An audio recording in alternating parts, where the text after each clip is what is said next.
Y en nuestra continua y obsesionada apuesta por los jóvenes, vamos a tener esta noche, tengo el gusto de presentar a una mesa de analistas económicos. Hay que precisar eso, ¿ah? Yo ligeramente dije economistas, pero en cierto modo si tratas la economía así, no es que seas uno colegiado o titulado, pero lo eres en los hechos, porque te dedicas a ella.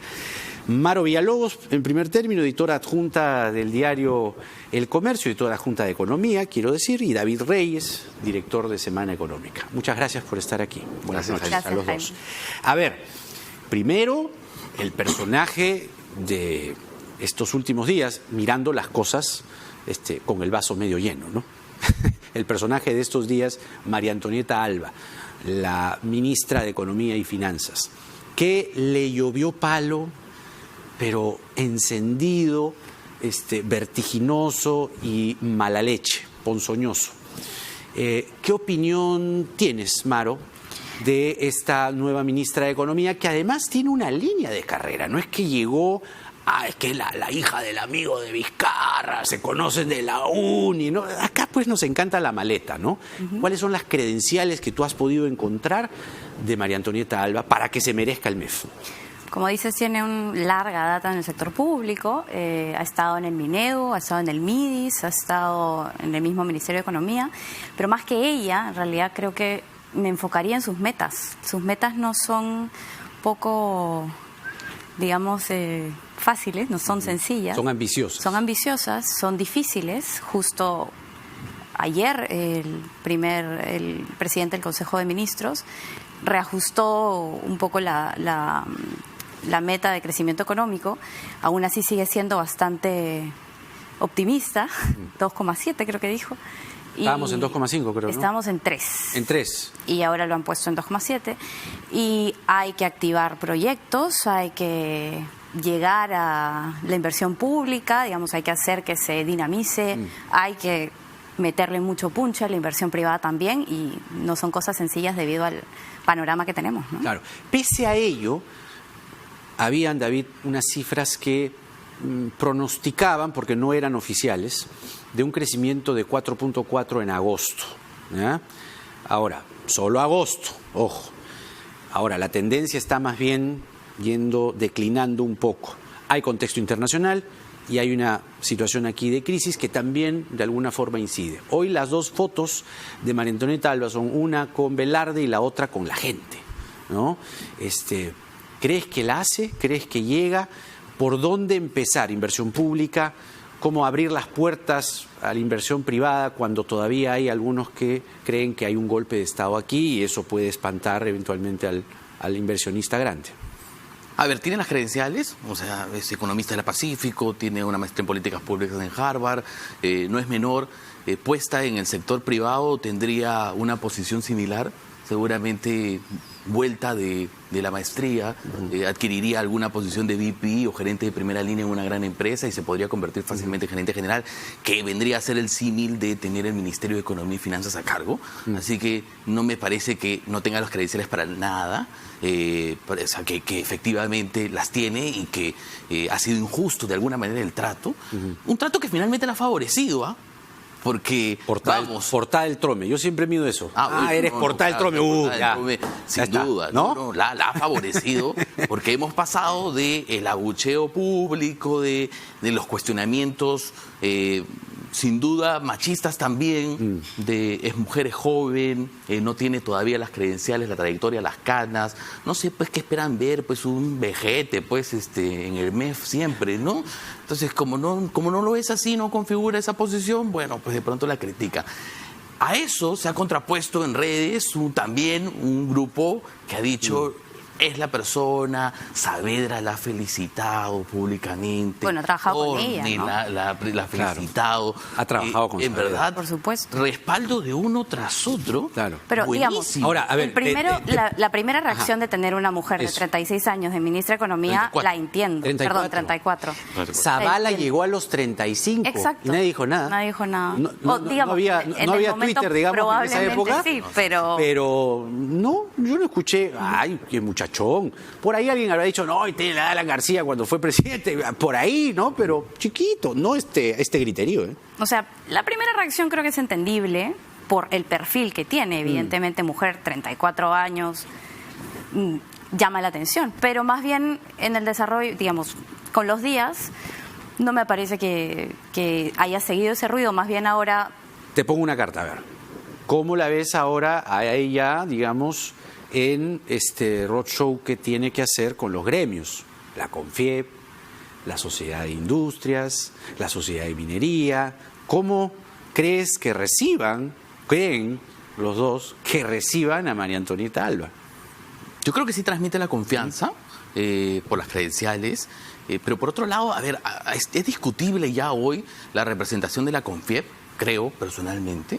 Y te lo digo porque, por un lado, tienes un comunicado que se puso de un lado de la vereda el día en el que Vizcarra finalmente disuelve el Congreso. La CONFIEP fue clara hacia qué lado político estaba y lo marcó en un comunicado. Hacia el fujimorismo. Sí, yo creo que sí, o sea, no hay otra manera, no se puede negar eso. Pero por otro lado, en los días antes, previos y siguientes, tú ves a empresarios de talla diciendo, oye, nosotros tenemos que estar por encima de esta crisis política y nos toca más bien poner el hombro y seguir invirtiendo. O sea, ese es como el rol que están asumiendo. Y no es poco, ¿ah? Yo creo que, a ver, Jorge Isusky, que es CEO de Innova Schools, lo dijo, Intercorp va a estar por encima de la crisis política y va a continuar su compromiso de inversión y es una decisión corporativa. No me parece menor. Dirás, oye, pero ¿quién es este señor Isusky? Es gerente general de un colegio. Dices, sí, pero es la red de colegios de Intercorp. Intercorp es Interbank, Cineplan, Real Plaza, Incafarma, Mifar. O sea, sí. No, es toda la economía en la clase media concentrada. Entonces es uno de los tres principales grupos económicos del país diciendo, vamos a estar por encima de esta crisis. Igual hace sentido porque creo que el gobierno puso el parche muy rápido.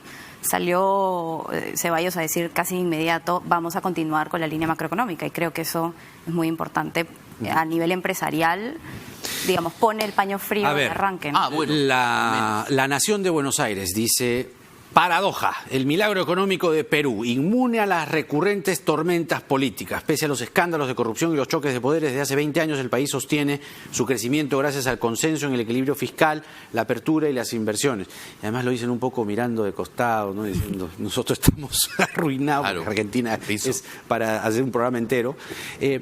Pero a contramano de esto, que algunos medios importantes sostienen sobre el Perú, políticos prestigiosos como Alberto Bengolea, que acaba de estar por aquí, cree que aquí puede iniciarse el camino para esto que el fujimorismo ha llamado castrochavismo, pero que Alberto centra bien en decir que es el chavismo, es decir, el modelo económico aquel que ya lo padecimos nosotros, ¿no? En los 80s, el modelo estatista, el modelo de la empresa-estado, el modelo que ya vivimos y que nos destrozó y nos dio en el suelo.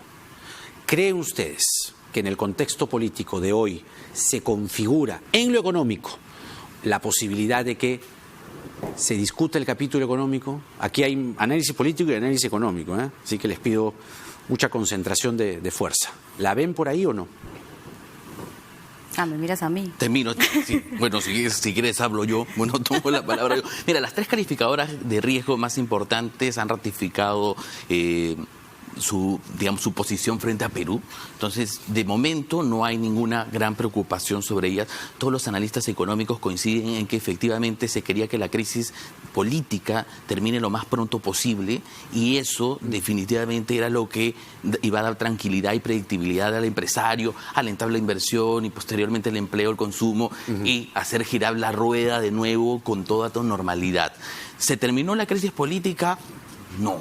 no se terminó todavía hay esa incertidumbre, y esa incertidumbre hace que además estos analistas coincidan hacia abajo, o sea, se sinceren y digan, bueno, ya finalmente teníamos esperanzas de crecer un poquito más de 2% este año, no va a ocurrir. Teníamos esperanzas de crecer 3.5 y algunos cercanos a 4 el próximo año tampoco. Eso dijo Oliva antes de 2% este año, 3% el próximo año, más o menos es el consenso.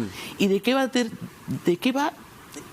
a determinar la magnitud del impacto de lo que queda de esta crisis política? Por supuesto, este rol de definiciones. O sea, si mañana el TC falla en contra de Vizcarra y me encarcelan a Vizcarra por usurpación de funciones o algo por el estilo, evidentemente vamos a caer hondo.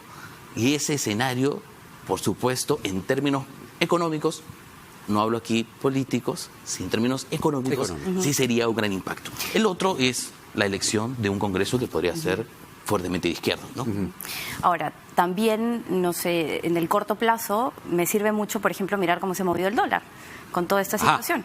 En realidad ha ido de 3.7 a 3.9 con un pico de 3.40, pero bastante estable para la situación, digamos, tan movida que hemos tenido en las últimas semanas. Entonces, como bien dice David, las calificadoras de riesgo han reajustado, el mismo MEF ha reajustado, el BCR ha reajustado.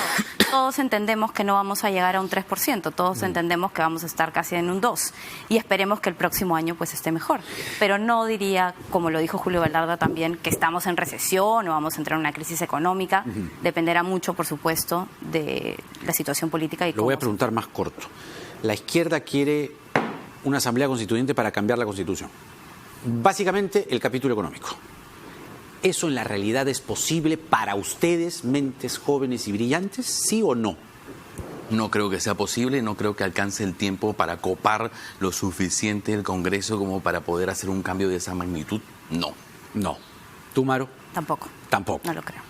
Eventualmente en una elección donde la cosa se crispa, todos se polarizan. Ojo, está el antecedente Odebrecht, que se va a sacar muchísimo, primero en esta congresal y después en la del 21, a rabiar. Y la asociación que yo he visto en mucha gente de izquierda es Odebrecht igual modelo económico. Odebrecht, APP, modelo económico, MEF, corrupción. Entonces, la gran transformación, 2.0. Por ahí viene un poco la mano. ¿La ven o no? Yo no creo que esa asociación cale lo suficiente como para tumbarse el modelo económico. De verdad, todos los días me persigno y agradezco al Señor que este país tiene una estabilidad macro y que tiene un BCR sólido que le permite al país, frente a crisis como esta, tener la estabilidad del dólar de 3.20. No se ha movido, no ha salido ni siquiera de la banda. Es decir, la banda de 3.20 a 3.40, ahí está en los últimos 6 meses, un año, no lo sé. O sea, a ver, pregunta Argentina. Yo me voy a Buenos Aires la próxima semana. Te envidio. Más o menos he calculado 25 soles por dólar. O sea, lo que podría yo comprar con 25 soles en el Perú. Voy a ser el nuevo rico. Voy a ser MacPato en Buenos Aires. Eso ocurre al costado. O sea, eso está allí. Aquí está casi vecino. Estamos en esa situación.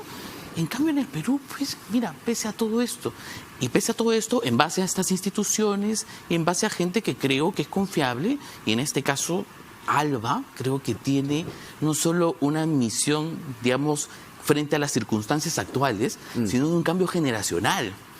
O sea, lo que haga o deje de hacer eso es ella, importante. lo Mira, que ocurra aquí... La reflexión es interesante. Nos sirve a todos, nos sirve a nosotros, ¿ah? Digamos, 34, 30 y ahí. 31, mejor todavía. Son la generación que chiquitos eran, no se acuerdan de la leche Ensi, no se acuerdan de los paquetazos, y si se acuerdan así como borroso y le contaron y ahí completaron. Y lo vieron en Google. Bueno, pero sería inaceptable que la ministra de Economía no lo sepa, ¿no? No, estoy seguro que lo sabe, porque te acabo de decir y lo he dicho en público. Somos la generación creo que creció con es una pieza clave en este momento. Eso, que es una generación, la de Alba y ustedes, que ya nació en el otro país. O sea, abrió los ojos conscientemente conscientemente, ¿no? Porque conscientemente, claro, yo soy 8-3, entonces, claro, viví el gobierno de Alan en mis primeros sí, años, pues. pero los que la padecieron fueron mis padres. Tú eres chiquiviejo también. Pues. Recuerdo el shock. Ya, pues. Recuerdo. Pero por eso, a lo que voy es que los treintones son, en cierto modo, ya hijos de este modelo. Entonces no conciben otro modelo, aunque algunos podrían decir, oye, puedo probar el otro modelo, ¿no? Yo creo que es un poco, sería jugar a la disrupción, pero honestamente la estabilidad macroeconómica del país es clara y el BCR se ha encargado de hacerlo y de ¿La hacerlo bien. gente siente como suyo este modelo? O sea, finalmente, contra viento y marea, bien dices lo del rango del dólar, ese tipo de cosas, tener acceso, mal que bien, a oportunidades, hace que la gente se sienta realmente comprometida con este modelo. ¿Cuánta satisfacción le da a la gente este modelo? Sí hay, y creo que en la generación que está entre los 30 y 40, ha habido la visibilidad de un país que cambió. Es decir, nosotros vivimos el Fujimorato con toda conciencia, entramos a la universidad en épocas de Toledo, digamos, o en inicios de Toledo, vimos el crecimiento económico largo y parejo que hemos tenido en los últimos 20 años, 19 años. ¿Cuántos años tenemos en recesión? 20, creo que ya cumplimos de crecimiento económico. Sí. Y hemos sentido los beneficios de eso y de qué manera eso ha traído, digamos, ha mejorado nuestras vidas. Buena parte de esos jóvenes profesionales, insisto, jóvenes en general, de nuestra generación, el país entero, no, por supuesto, si vas, no hay que ser, pues, cerrar los ojos a realidades que no son estrictamente la tuya. Claro. Digamos, Vizcarra no tendría mucho margen de maniobra sobre las cosas macro. Va a tener que conducir, ahora sin obstrucción, ahora sin oposición, una economía estable, sólida, atractiva, con márgenes interesantes en la inversión pública. Ustedes me dirán cuánto se puede trabajar por ahí, atraer la inversión privada. Pero, pregunta concreta, ¿hacia dónde va nuestra política económica hoy por hoy con Alba, con Velarde y lo que tenemos que afrontar? Dice la noticia de fuera, los cables desde fuera dicen que el FMI está alertando de una desaceleración económica en mundial. El 90% de los países, es decir, en casi todo el mundo. Nos abrochamos los cinturones, viene tormenta, viene la cosa brava. ¿Estamos preparados? Sí, estamos preparados en términos macro. Ahora, ¿por dónde ajustamos las clavijas? Lo que yo entendería y lo que le pediría a Alba es poner mano dura frente a un presidente que sí quizás va a querer imponer populismo. Sí, populismo, porque vive orientado a las encuestas. Y el poder seduce, pues. Y tiene que tener mano dura la ministra para decirle, oye, esto no. Yo creo que el problema de Vizcarra en general es que no tiene visibilidad de sus propios defectos. Es decir, él cree que es un buen gestor. Yo creo que es hábil políticamente, es un tipo con olfato, intuición, que esa intuición lo ha llevado donde está, pero que es un pésimo gestor. Y en ese sentido, lo que necesita es tanto una ministra de Economía como un BCR que sepan, una ministra de Economía, ahora, decirle no, no tengo que decirle no. Es correcto, estoy totalmente de acuerdo con eso. Y en lo práctico y en lo, digamos, corto plazo, tienen que destrabar proyectos de todas maneras. Y tienen que, en lo que queda del 2019, tienen que tratar de ejecutar lo que se pueda y de la mejor manera posible, porque bueno, el tema las Bambas, de la calidad de la ejecución es otro. En 15 días viene Tía María. Y ahorita Las Bambas está todavía bloqueado. Sí, pues. Ahorita se va, digamos, los almacenes se van a llenar y van a dejar de producir. Tienen algunas, bombas, tal vez, que tienen que apagar pronto. Y creo que tienen claro que lo que tienen que hacer es destrabar. Y, por ejemplo, fue ayer o hoy, creo, el presidente comentaba en Palacio de Gobierno que había hablado con el contralor Nelson Schack y hablando sobre un decreto de urgencia en el que se indicaba pues que habían conversado y que el Contralor le había dicho que iban a destrabar los proyectos. Digamos, hay mucho miedo de firmar por parte de los gobiernos subnacionales, cosas que están vinculadas con corrupción y que evidentemente el funcionario público no quiere firmar.